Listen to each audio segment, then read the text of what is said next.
Hola, ¿qué tal? Estamos nuevamente aquí en una cápsula del Instituto Mavens compartiendo conocimiento. Nos acompaña Jorge Rubalcaba. Jorge, ¿cómo estás? Muy bien, gracias. Aquí agradeciéndoles la invitación y dando a conocer algunas cosas de un nuevo curso que vamos a tener.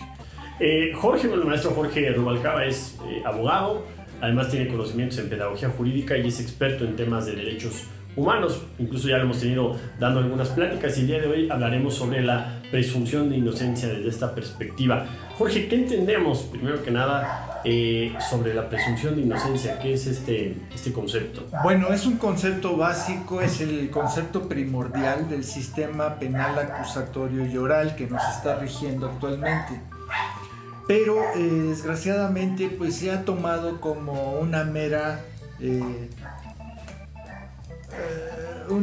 teoría, cuando debe de ser algo muy esencial, muy de derecho, para poder dar un proceso penal acusatorio y oral digno de la ley que lo está rigiendo.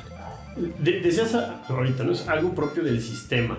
Es decir, con la reforma que hubo, que cambia el sistema, ¿cambia la forma de ver la presunción de inocencia o la forma de tratar la presunción de inocencia?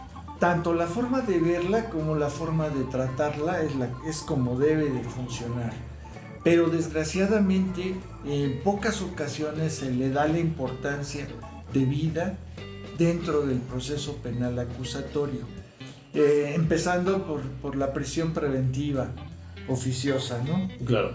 Entonces ahí ya estamos contraviniendo la presunción de inocencia. Y para seguir con todo el procedimiento penal acusatorio, siempre se debe de dar primordial derecho a esta presunción de inocencia. ¿Cómo debería de tratarse la presunción de inocencia? Es decir, ¿cuál es la falla que se está teniendo en el sistema actualmente?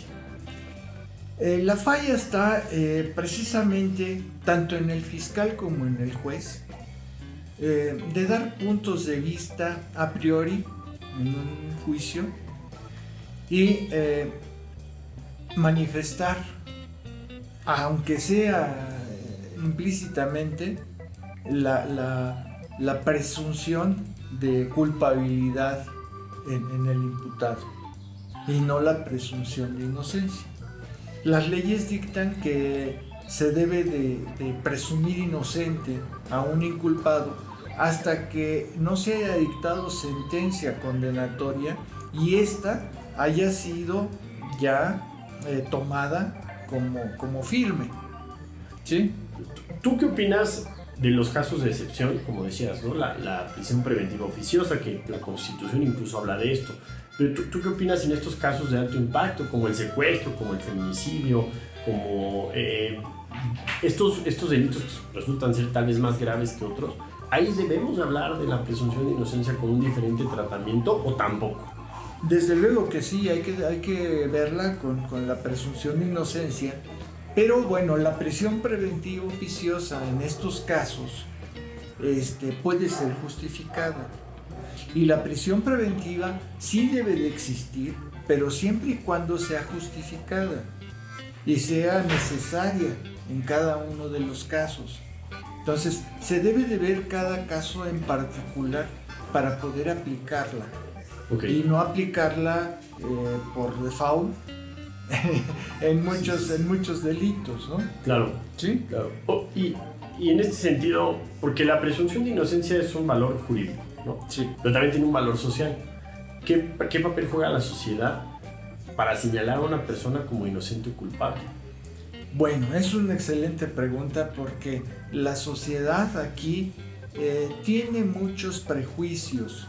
Hay muchos prejuicios sociales en cuanto a la culpabilidad de un delincuente, ¿no? Me acuerdo, esto es clásico, hace como, ¿qué serán? Como unos 6-7 años, que había un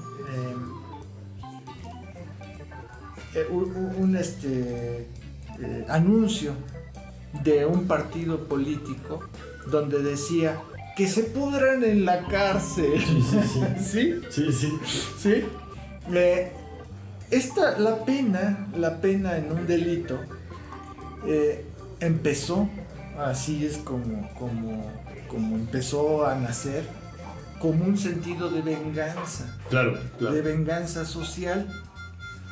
Pero pues ya siendo una sociedad evolutiva, una sociedad que ya tiene mayores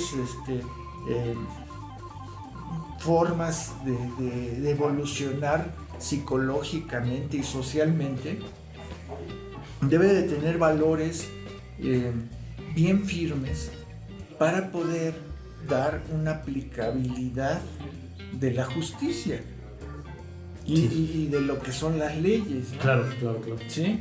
Además, hay algo muy importante, la reinserción social, porque al que ya cumplió con una pena, se le debe de restaurar ese vínculo social para que sea productivo dentro de nuestra sociedad, no vuelva a delinquir y eso le haya servido de escarmiento para poderse conducir mejor y que sea realmente digno de estar dentro de nuestra sociedad. ¿Y qué pasa con estas empresas que todavía las hay, aunque ya la ley ha cambiado, que te piden la famosa carta de antecedentes no penales, ¿no? O sea, porque creo que es un estigma que va en contra de esta reinserción social y justo creo que rompe con la presunción de inocencia, ¿no? Así es, desde luego. Sí, todo esto hay que cambiarlo, todo esto hay que hacerlo que cambie. Estas empresas que, como estás diciendo, te piden una carta de no antecedentes penales, está mal hecho. Sí. Porque, si tú tuviste un antecedente penal, pero ya cumpliste con tu pena, tienes todo el derecho de integrarte a la sociedad, de tener un trabajo, de tener una buena posición social, de tener todo el derecho como cualquier ciudadano que nunca haya pisado una cárcel o que nunca haya delinquido, ¿no? Claro. ¿Sí? Ahora,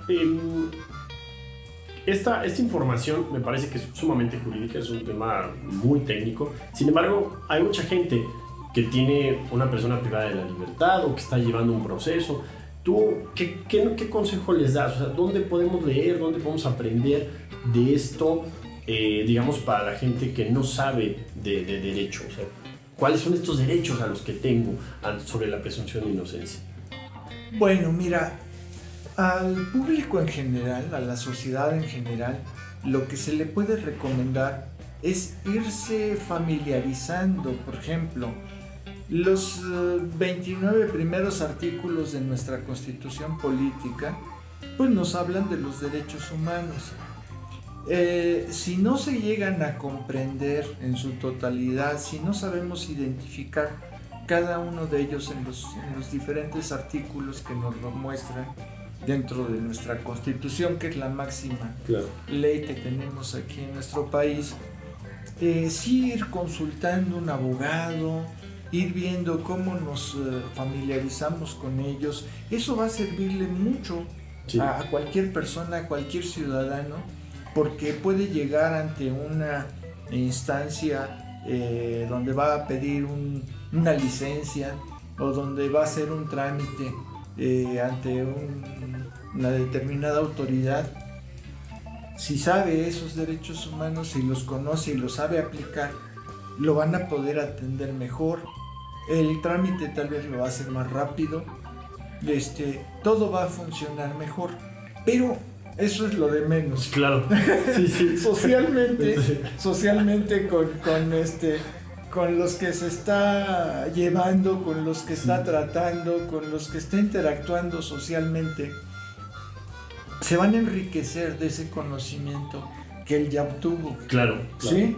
Uh-huh. Sí. Aunque a veces el derecho a muchos se nos hace difícil, complicado, aburrido. Uh-huh. Sí. Si lo tomas desde el punto de vista social y de las características sociales que tiene y del poder social que tiene, va a ser siempre muy interesante y va a ser siempre muy, muy importante para cualquier ciudadano.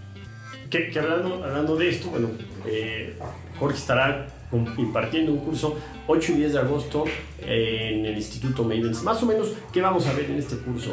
¿Qué vamos a aprender? Bueno, vamos a ver todas las características que tiene este derecho humano. Vamos a ver cómo fue implementado, cómo se está utilizando, cómo se debe de utilizar, qué características tenemos que conocer para poder hacerlo valer, para poder hacer que funcione como debe de funcionar y para llevarlo a buen término dentro de las leyes que nos están rigiendo. Para concluir esta conversación, ¿tú crees que se puede alcanzar esta concepción sobre la presunción de inocencia? Lo podemos materializar, realmente decir somos inocentes todos hasta que se demuestre lo contrario, o es una utopía, porque creo que el sistema es un sistema, si bien ha cambiado, seguimos siendo inquisitivos. Este tema del manejo de redes sociales, donde suben una foto en Twitter y mira, esta es la persona, este es el malo. ¿Hay una utopía o es una realidad que se puede alcanzar con la presunción? Mira, las realidades acerca de estos términos van evolucionando muy poco a poco, ¿no? Tenemos que poner nuestro granito de arena todos los que estamos inmersos en estos conceptos sociales y con estos cursos y con estas pláticas vamos a ir evolucionando, pero sí tenemos que poner todo lo que esté de nuestra parte para poder irlo cambiando. Va a ir cambiando no de un día para otro, muy poquito, pero en esa evolución todos tenemos que contribuir. Y cambiando un poquito, no tanto de la presunción de inocencia, pero hablando de derechos humanos relativos a esto, ¿cómo podemos nosotros observar el derecho humano a la libertad de expresión con el ejemplo que te ponía, ¿no? O sea, cuando yo digo, es que alguien cometió un delito o me hizo algo o detuvieron a una persona y se comparte esta información, incluso hasta te pone, ¿no? Si lo reconoces, denúncialo, que es un derecho a la libertad de expresión. Pero por otro lado está el derecho a esta presunción de inocencia o incluso otro tipo de derechos humanos que tú nos puedes contar mejor. ¿Cómo es esta ponderación? ¿Cómo chocan estos derechos humanos? Sí, desde luego que sí. Sí hay un choque, y hay un choque que puede ser muy fuerte, muy letal al derecho de presunción de inocencia, ¿sí?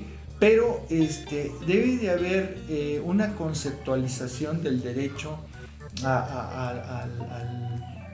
al poder decir lo que uno siente o piensa de algo, el derecho a esa libertad de expresión, sí debe de estar muy bien acotado, muy bien definido en cuanto a este derecho a la presunción de inocencia. ¿Hay derechos humanos más importantes que otros o hay algunos que podemos poner primero que otros? Todos son importantes. Okay. Todos son importantes y todos tienen relación unos con otros. Entonces, por eso, para no lastimar otros al ejercer algunos, hay que tenerlos bien limitados, bien acotados, ¿sí? Porque todos son importantes. Tú como experto, porque eres experto en derechos de no discriminación, ¿crees que existe en el México actual una discriminación cuando se detiene a una persona? Es decir, la gente, por ejemplo, los jóvenes son más propensos a que se viole un derecho de presunción de inocencia o un derecho humano a la libertad porque son detenidos simplemente porque la autoridad quiso, ¿no? Porque los vi feos, por lo que sea, ¿no? Sí. Y podríamos hablar muchos ejemplos, porque o sea, el tema de que los detienen por un lugar donde viven, o por la zona en la que estaban, o la hora, o simplemente porque estaban tomando una cerveza en la calle, que puede ser una falta administrativa, pero no un delito, ¿no? Ahí cómo juega la discriminación en este sentido.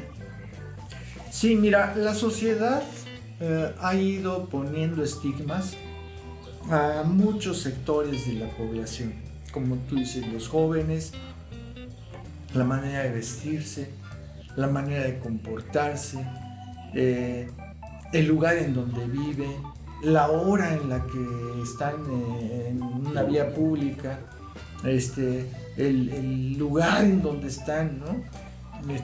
Todo esto forma parte de una conceptualización que puede hacer desde el policía preventivo que llega y los ve. Pero desgraciadamente aquí también interviene mucho la corrupción. Porque, mira, por ejemplo, en una sociedad, en un lugar, en una colonia, donde ven que hay determinados delitos, asaltos, por ejemplo, o robo a mano armada en ese sector, avisan a la policía. Sí. Entonces la policía llega y empieza a hacer sus rondines. Y ahora, en lugar de que el asaltante le quite dinero a los transeúntes, ahora se los va a quitar el policía. Sí. Porque van a detener a cuanto pase por ahí, por la calle, haciéndole preguntas, cuestionándolo, haciendo que se saque las pertenencias de sus bolsillos, y si trae dinero, pues es dinerito para comprar una pistola, ¿no? Entonces, claro, para que no me denuncies, yo te tengo que dar algo de dinero, y ahí es donde empieza la corrupción. Sí. ¿Sí? ¿Estas revisiones de rutina son legales? No debieran de ser. Ya se han dado como legales, pero no tendrían que ser. Precisamente por eso, por la presunción de inocencia. Y hasta que no tener indicios la autoridad de que hay indicios de que se está cometiendo un delito, no pueden hacer este tipo de revisiones ni tenerlo como presunto culpable, porque claro, así se le tiene. Sí, sí, nada más por traer moto a veces, sí, o por tu vestimenta. Así es. Sí. Y te revisan y te esculcan. Sí. ¿Cuáles son los mecanismos de defensa que tiene no solamente en estos casos, en los casos donde se viole un derecho humano a la libertad, a la presunción de inocencia, cualquier derecho? O sea, ¿cuáles son los mecanismos que tiene la gente de manera muy, muy general, Jorge? Mira, en primera, cuando te llegan a detener, lo primero que debes de hacer es apegarte al artículo 20 constitucional, en su apartado B, fracción segunda, donde te da el derecho de permanecer callado. Okay. Y enseguida, pues llamarle a tu abogado, a quien más confianza le tengas, ¿no? Con más confianza le tengas, sí, para que él analice todo lo que sucedió en tiempo, forma y lugar, para que pueda darte una defensa adecuada. Perfecto. Perfecto. Bueno, son algunos consejos, ¿no?, que hay que tener siempre en mente. Y bueno, pues los invitamos a que sigan conociendo todo el contenido del Instituto MEDENS. Jorge afortunadamente pues participa mucho en estas actividades. Los esperamos el 8 y 10 de agosto. Jorge, pues algo más que quieras concluir sobre la presunción de inocencia. Pues algo muy importante para todos los que nos ven, para todos los que están pendientes de nuestros cursos, que todo esto les va a servir. Esto les va a servir en su vida diaria, en su vida social, en su entorno en el que se estén desarrollando, no solamente para los abogados o para los que estén estudiando derecho, sino para cualquier ciudadano que le interese conocer el sistema social en el que estamos inmersos aquí en este país. Perfecto. Muchas gracias. Jorge, muchas gracias. Gracias a todos por vernos, por sintonizarnos, y seguimos con más información. Jorge, muchas gracias. Gracias a todos ustedes.